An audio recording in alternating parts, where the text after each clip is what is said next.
तो स्टूडेंट, आज के इस वीडियो में हम सीखने वाले हैं वक्र के बारे में। वक्र के बारे में हम सीखेंगे और वक्र के अंदर क्या क्या आता है। जैसे हम बात करेंगे अभ्यंतर और बात करेंगे परिसीमा और बात करेंगे बहिर्भाग। ये क्या चीज़ें होती है इसके बारे में हम डिटेल से इस वीडियो के माध्यम से समझने वाले हैं। तो बने रहिए हमारे साथ।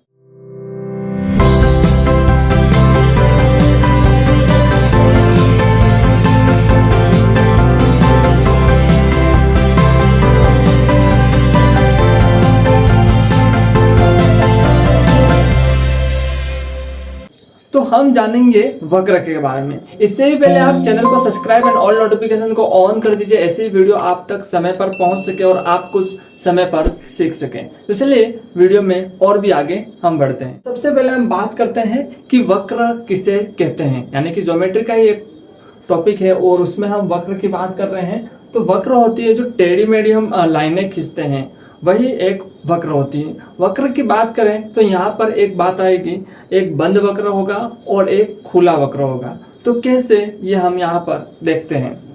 तो यहाँ पर सबसे पहले बात करते हैं कि कुछ ये इस प्रकार का हम वक्र बनाते हैं। तो जो ये वक्र दिख रहा है, यानी कि जो टेढ़ी मेढ़ी आपको लाइन दिख रही है, तो ये एक वक्र है। क्यों वक्र है? क्योंकि ये टेढ़ी मेढ़ी लाइन है और ये एक खुला वक्र है, यानी कि इसे हम कहते हैं खुला वक्र कहते हैं। ठीक है, आप कॉपी और पेन प्लस अपनी बुक भी लेके बैठोगे तो आपको बेहतर समझ में आएगा और आप प्रैक्टिकल साथ में कर सकते हो। तो यहाँ पर आपको ये जो दिख रहा है इसे हम खुला वक्र कहते हैं। और उसके बाद बात करें कि इस प्रकार से कोई वक्र बना दें तो ये जो वक्र आपको नजर में आ रहा है इसे हम बंद वक्र कहते हैं। तो जानते हैं कि वक्र एक्चुअली में इसकी डेफिनेशन क्या होती है। तो यहाँ पर आप बोर्ड पे देख पा रहे हैं कि टेढ़ी मेढ़ी रेखाओं से बनी आकृतियां, यानी कि जो टेढ़ी मेढ़ी रेखाओं से जो बनी आकृतियां होती हैं उसे हम क्या कहते हैं? उसे हम कहते हैं वक्र कहते हैं। क्या कहते हैं? वक्र कहते हैं। तो वक्र की बात करें तो यहाँ पर बंद वक्र होता है और एक खुला वक्र होता है, यानी कि एक बंद वक्र और एक खुला वक्र होता है, जैसे कि मैंने अभी यहाँ पर आपको समझाया। तो इस प्रकार से वक्र होते हैं। आप देख पाओगे कि अपनी बुक के अंदर बहुत सारे उदाहरण दे रखे हैं।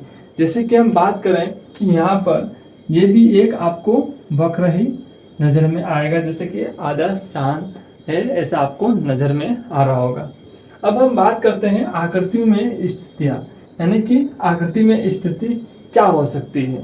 तो इसके बारे में हमें और बारीकी से समझने की ज़रूरत है। तो ये कैसे हम समझने वाले हैं।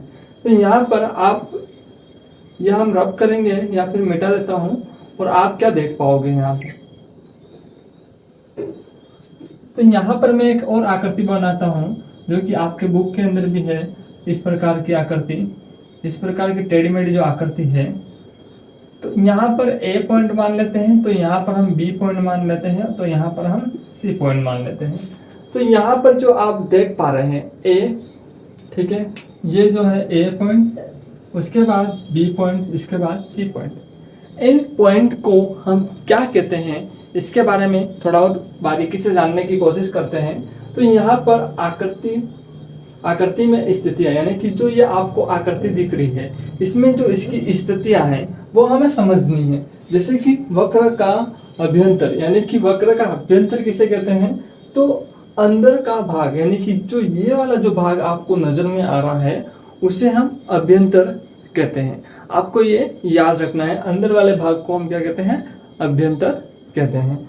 अब सेकंड बात करें तो वक्र की परिसीमा, यानी कि वक्र की परिसीमा, यानी कि वक्र पर जो बनने वाला पॉइंट होता है उसे हम कहते हैं वक्र की परिसीमा कहते हैं।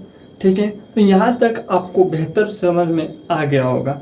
आपको समझ में आ रहा है तो इस वीडियो को लाइक कर दें और चैनल को सब्सक्राइब कर और नोटिफिकेशन को ऑन कर दें। और हाँ, इस वीडियो को अपने दोस्तों तक जरूर शेयर करना।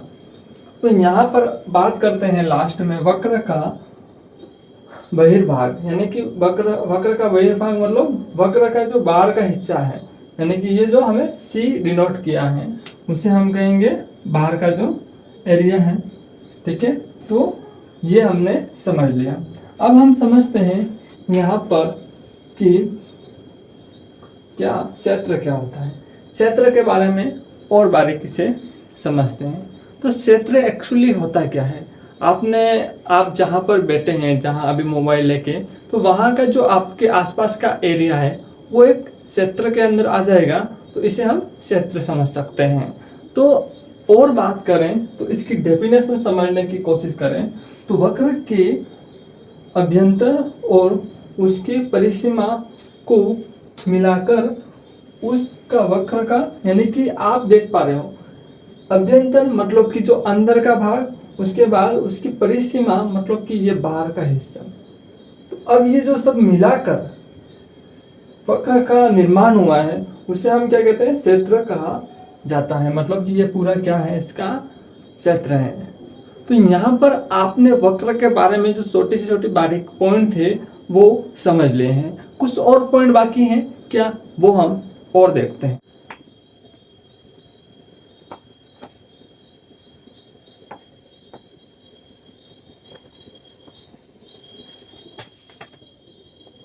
तो चलिए इंटरेस्टिंग पॉइंट की हम बात करें तो जैसे कि आपने स्कूल में जैसे जैसे आगे पढ़ाई की तो आपने पेंसिल तो कभी पकड़ी होगी, या फिर पेन भी पकड़ा हो तो वेल एंड गुड कि पेन तो पकड़ा ही होगा, अभी आपके हाथ में होगा। तो आप बिना इसे हटाए कुछ भी टेढ़ी मेढ़ी रेखा खींचते हो, इस प्रकार से जो रेखा आप बना देते हो, यानी कि लाइन बना देते हो या आकृति बना देते हो, तो ये जो हम कहेंगे वक्र कहेंगे। क्या ये इस प्रकार का जो वक्र आपको नजर में आ रहा है इसे वक्र कह सकते हैं? दैट इज, ये भी क्या है, एक वक्र ही है। तो आप मुझे वक्र के बहुत सारे डायग्राम बनाकर, यानी कि आकृतियां बनाकर व्हाट्सएप पर ग्रुप में सीधे मैसेज कर सकते हैं, क्योंकि आपको लिंक मिल जाएगा। आप चैनल पूरा विजिट करोगे तो कहीं ना कहीं अपना जो व्हाट्सएप का ग्रुप है वो मिल जाएगा, तो आप सीधे कांटेक्ट मुझे कर सकते हैं। तो आज के इस वीडियो में आपने सीख लिया है कि वक्र क्या होता है। अभी तक आपने किरण क्या होता है वो नहीं समझा है, और आपने प्रतिच्छेदी रेखा के बारे में नहीं समझा है, रेखा के बारे में नहीं समझा है, तो वो वीडियो आपको प्लेलिस्ट में मिल जाएंगे, वहां से उनको जरूर देखें। तो चलिए आज के इस वीडियो में इतना ही। ऐसी ही और वीडियो में हम आगे मिलते हैं। जब तक के लिए जय हिंद।